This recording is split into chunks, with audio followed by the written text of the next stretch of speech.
Hello everybody, we are back for another video, and I've been wanting to do this video for quite a long time now. I have plenty of videos on my YouTube on construction videos, like the chaps, breast collar, knife sheath, the front pocket wallet, all kind of stuff. I really didn't get too much into tooling. So in my free time in the shop I've had this week, I actually put this video together. I think it's going to be this video being the first one, and then 3 more videos on the entire tooling and finishing process on a piece for beginners. So if you go to my website d2leatherwork.com and you go to patterns and resources, I'm not sure how well you can see this, but right there is a pattern. It is completely free. It is called the YouTube Floral Tool Along. So let me set this aside real quick. So you print it out, and this is what you will have. And I'm going to go through the entire process of transferring the pattern to the piece of leather, carving it, tooling it, the whole 9 yards, beveling, backgrounding, thumbprinting, using your Vayner, mule's foot, lifters, whole 9 yards. We're going to go to oil it, dye it, antique it, do everything. So yeah, so hopefully you do enjoy the video. I did look back on it, and unfortunately some of the angles weren't perfect, so sometimes when I'm beveling my hand will be in the way, but hopefully I explain it enough and you can see me doing it that it will help you out. So don't be afraid to jump in the comment section and say, hey, you know, I didn't see this quite well, and I'll throw it in one of my vlog videos. We can go over it in another video. I just want to help everyone out. So with that being said, let's go ahead and jump into the video, and I hope you all enjoy and learn something. Alright, first thing you want to do after you print your pattern out is cut your piece of leather. So I'm using a 6 to 7 ounce grade A Herman oak. You can use whatever ounce you like or whatever leather you use, as long as it's veg tan. It's more or less just for practice to help teach you how I go about my tooling process. So the first thing you want to do is put tape on the back, and that's to actually keep your leather from stretching out whenever you're tooling it. So let's go ahead and do that. So So I'm going to try my best in this video to not mess up whenever it comes to talking and stuff, but I'm only going to get one shot at it.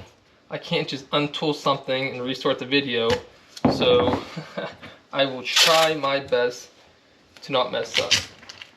So we got the tape on. Like I said, I typically use the heavy duty packing tape. Whenever you pull it off, it doesn't rip. But you can just use regular masking tape as well, just something to keep it from stretching out. I do cut off the ends, so I just do that real quick with an X-Acto knife. And this is pretty much the same process I do for anything. You always want to put the tape on the back. I mean, your size 32 belt could turn into a size 34 real quick. All right, here we have this. The next part we're going to do is we're going to case the leather. So let me go ahead and grab the water bottle, whatever it is at my shop.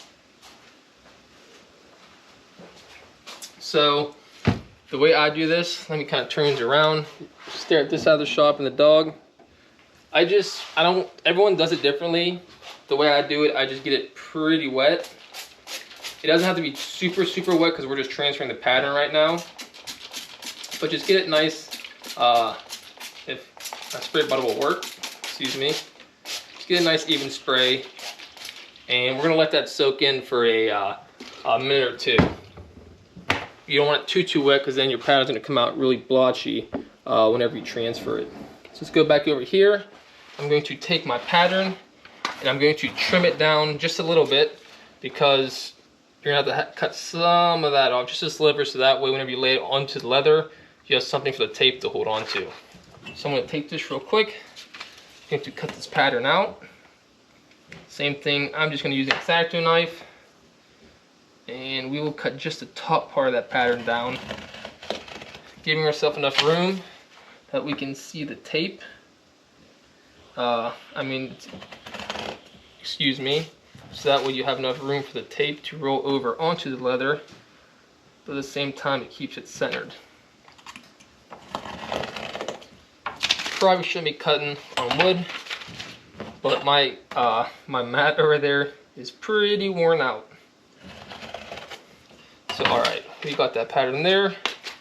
and we can actually cut 2 little slivers in each corner, just like that, and just like that, and we can tape it on that side as well. Well, actually, we'll just do all 4 corners, make it easier on ourselves.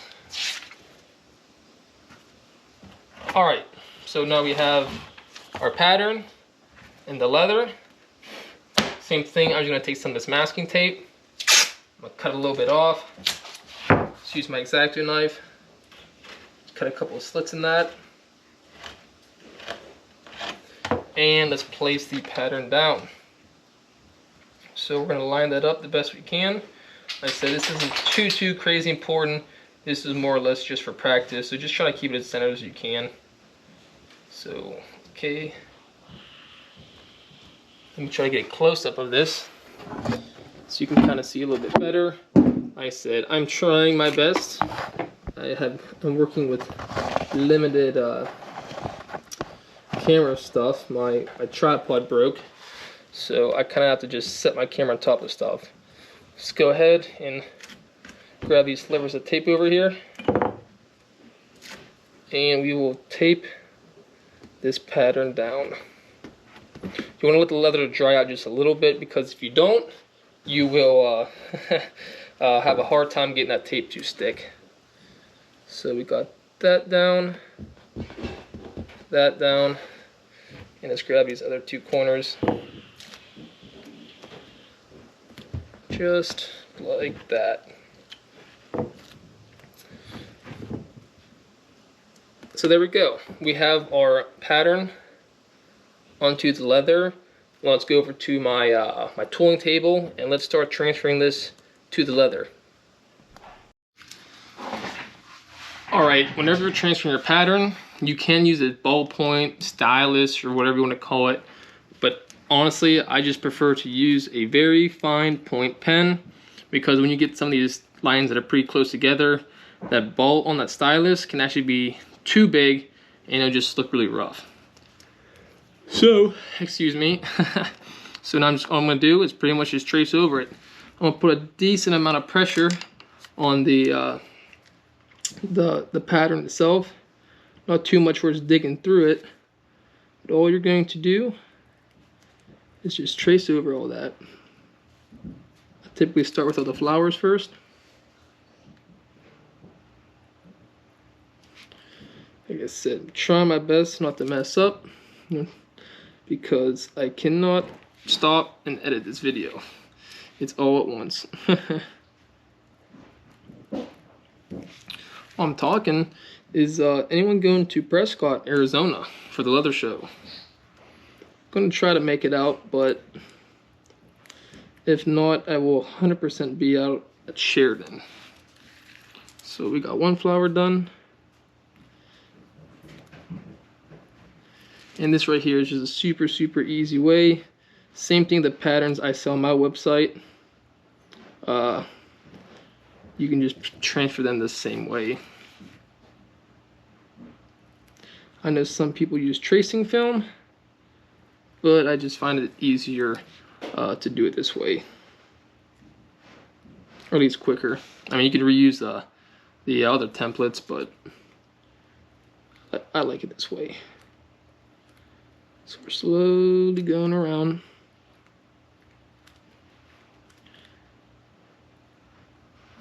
Honestly, now that I think of it, I wonder how long this series is going to be. So I think we're already 10 minutes into the video, and we haven't even got the pattern transferred over. So alright, we got the flowers done. Then I'll go to my stem. I'll start here.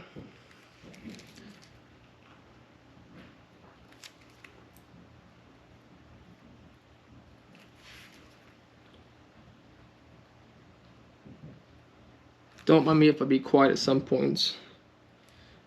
I will eventually run out of things to talk about and say.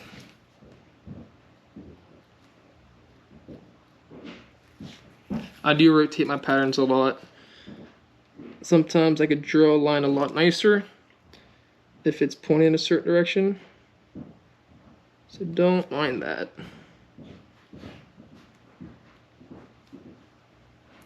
Try to make sure my hands are out of the way as well. Yeah, like I said, my GoPro, the what's it called, broke. The tripod I had. So I got some kind of a setup going on now. I'm trying to get an upwards view of what's going on, and I kind of figure out what to do whenever I get to the tooling part.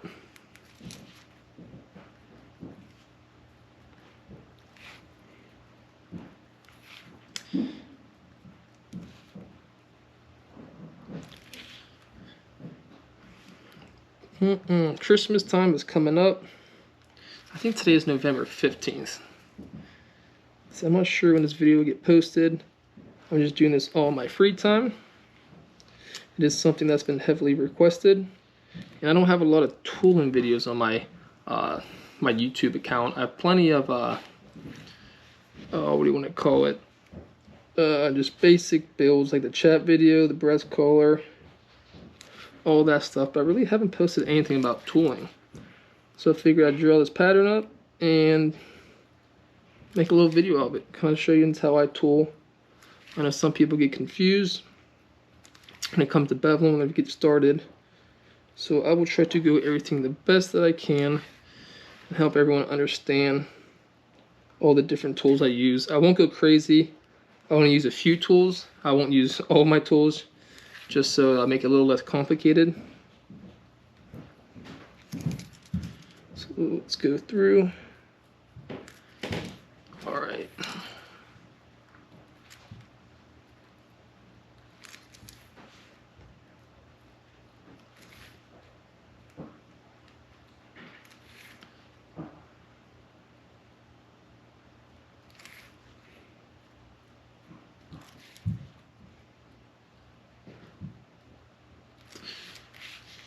Yeah, I think we'll have to go through and just do the, just drawing it out, not drawing it, but transferring it and carving in one video. And then just do each tool separately. I know beveling itself is going to be a video all by itself. When it comes to like the backgrounding and the thumbprinting, we could probably jam a couple of those tools in together in the same video. I just didn't want like a 2-hour long video of me tooling this. Alright, so we got that outside drawn in and this inside. So let's go back here and do the inside on here, then the outside on the other side.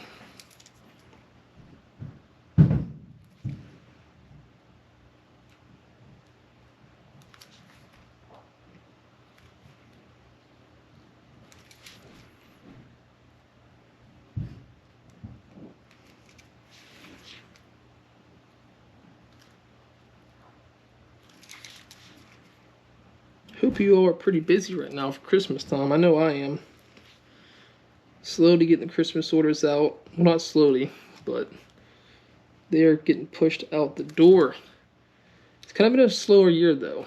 I mean, last year was insanely busy, but this year kind of slowed down. Not too many orders compared to last year. Last year I had an insane amount. I had to turn a lot of people away, but so far this year I really haven't had to turn anyone away. I think I'm only currently sitting at like a 4 to 5 week turnaround, which is very surprising for this time of the year.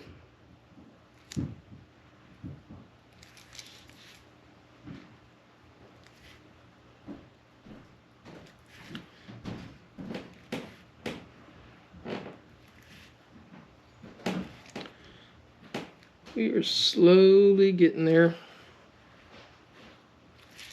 Slowly but surely. Rotate this around.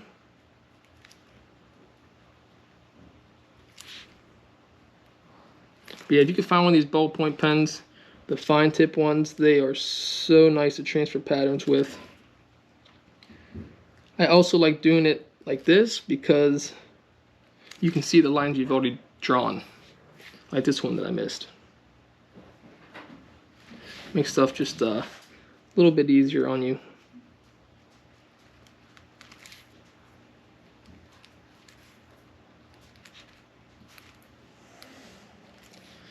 You can hear Lefty down there. He's getting ready to take himself a nice nap.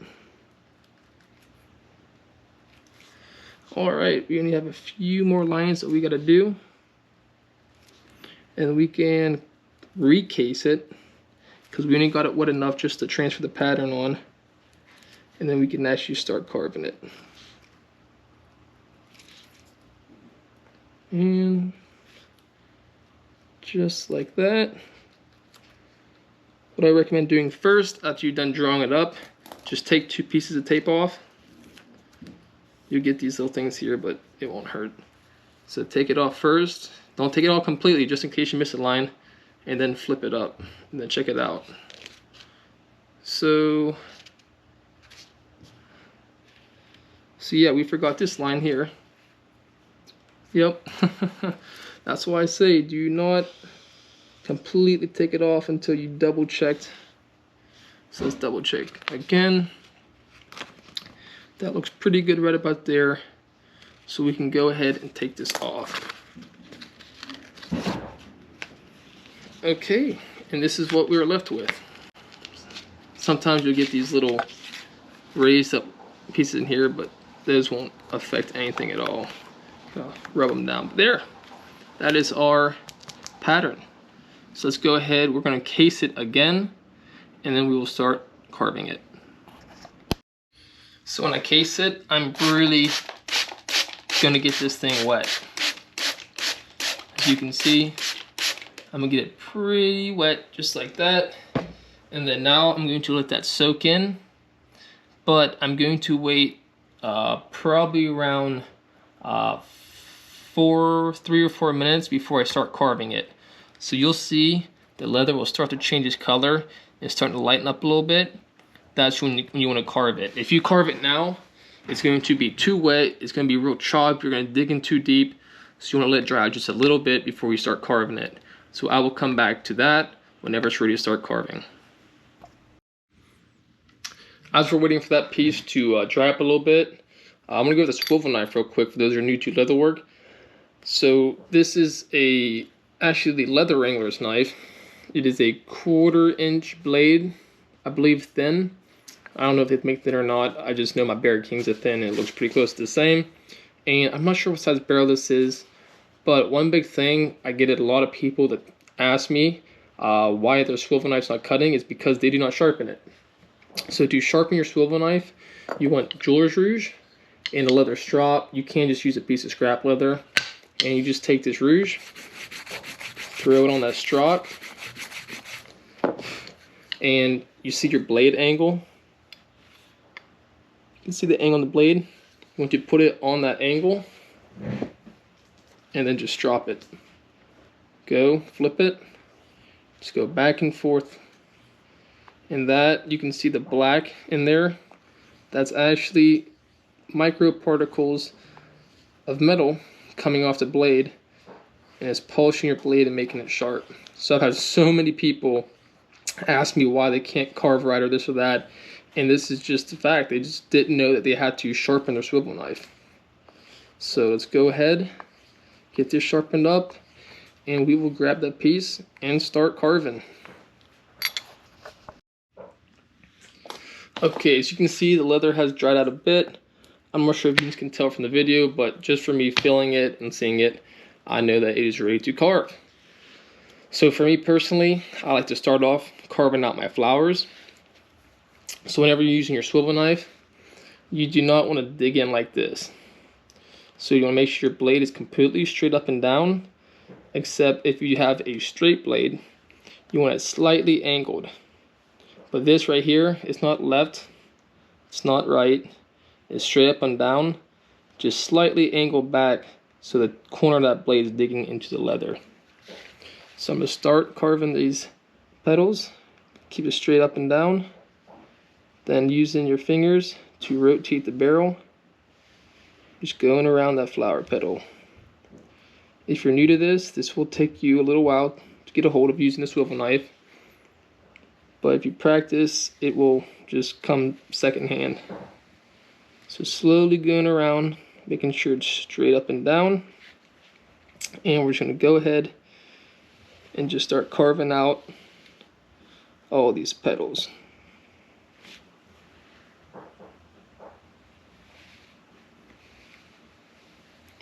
So if you're halfway through a project and you notice your knife's not digging in as deep, it's probably because you have to sharpen it again. So all you gotta do is just take a couple seconds, go grab your strop, and re-sharpen it up. So just keep that blade straight up and down, slowly carving it out. So as you see, when I get to these lines and these towards the center, I'll start to lighten up on my blade. So let me carve this first and I'll show you here.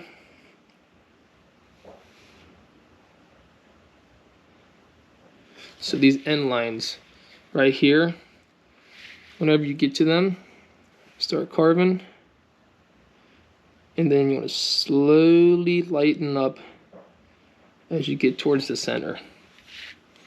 Same thing, except ending it, I'm going to start it since it's at the end of that line, and then start putting a little more pressure on my blade whenever I get towards that. Swivel knife is probably one of the hardest tools to learn how to use, in my opinion. So same thing on this flower.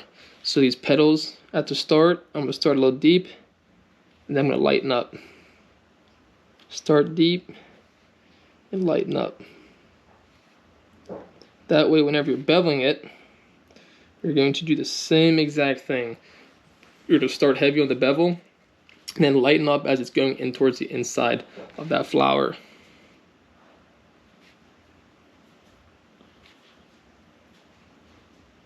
Just go hit all the way around. And I'll do the stem real quick here.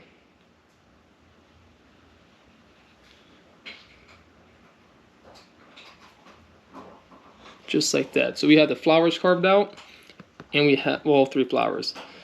So now what I'm going to do, I'm just going to start doing my stems and all of my my plugins and my vines. So same thing on this. So you see how the line starts at the flower and it ends down here. You want to start heavy, and then whenever you get down towards the end of that line, just start lightening up, just like that. Do the same thing on all of those lines. So start heavy,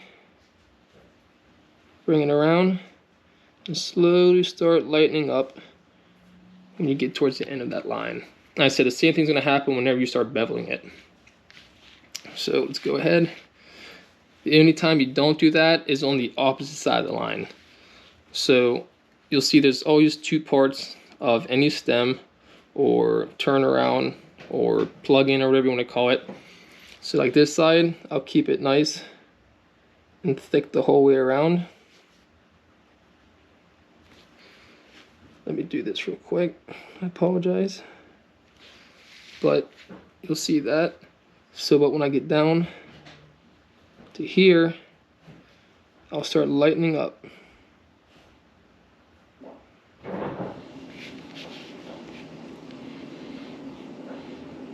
Keep on going. Slowly, as you get towards the end, lighten up. No need to rush anything. We're just going to slowly go around this pattern. And I'll tell you what, whenever it's cased just right, it's so nice. It feels like you're cutting through butter. So we got the outside of this one. We're going to do the outside on this side as well. So I'm going to start the stem over here on this flower. Same thing on this side. Start heavy towards the line.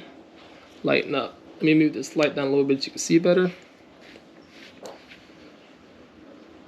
Oh, where's it at? Oh, never mind. We're going to start on the inside. My bad. So we're just going to go all the way around there. Lighten up. Go here. Slowly start going around. Lighten up. And like I said, you're going to do the same exact thing whenever we get to the beveling part. It's going to make your tooling look very, very nice. You don't want a sudden, just straight, heavy line the whole way across. Otherwise, it's not going to look really good whenever you tool it.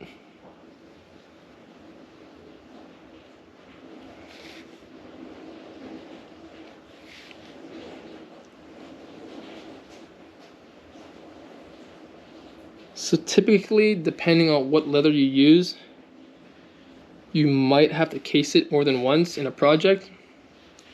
Let me take 1 second to take the dog out. Okay, we're back again. The dog has went to the bathroom. All right.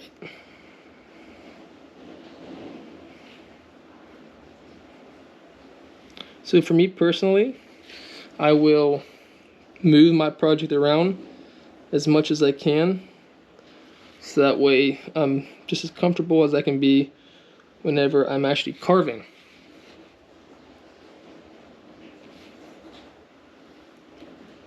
So slowly working this pattern around, lighten up on them end lines. I try to draw up an easy pattern for all you. Hopefully it's not too small. I do some small tooling. So as you see, we have half of it carved out. We have this outside, we have this inside. So we will start carving this inside and work our way back around. Let me get this little cut here. All right, there we go. It's the same thing. Start deep, cut light. There's little end pieces, you don't have to do that. I don't recommend doing it. Just these long pieces here.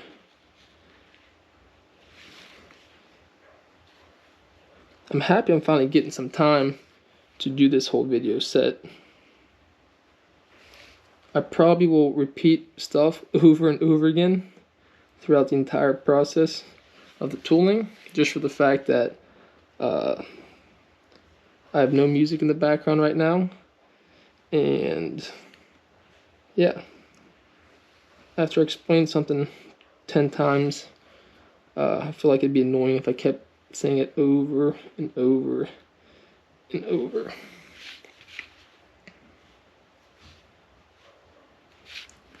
Just like that.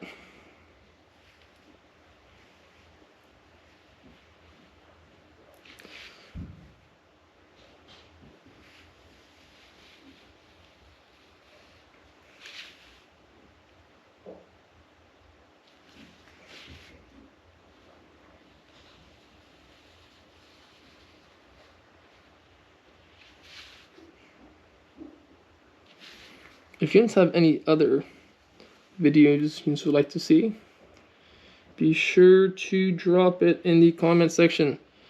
Like I said, pretty much my YouTube just goes off of what people want to see. I do always post the vlog videos as well, but sometimes I just would rather do what you all would like to see, because you are the ones watching it. So alright, slowly going around. It is already looking really nice. I said at this point, I mean, this blade seems to stay pretty sharp, but if your blade starts not cutting as deep, you might have to stop and sit there and strop it a couple of times to make sure it's sharp.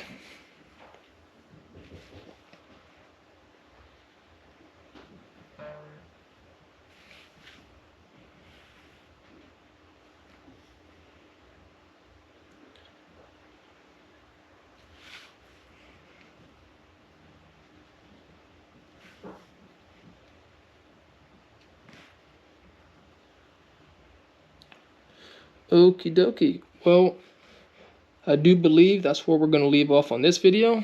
I think there's like 20 some minutes of me so far, so I'm going to try to keep these in 20-minute videos, and hopefully. So okay, but that's it. This is what we're left with. Actually, no.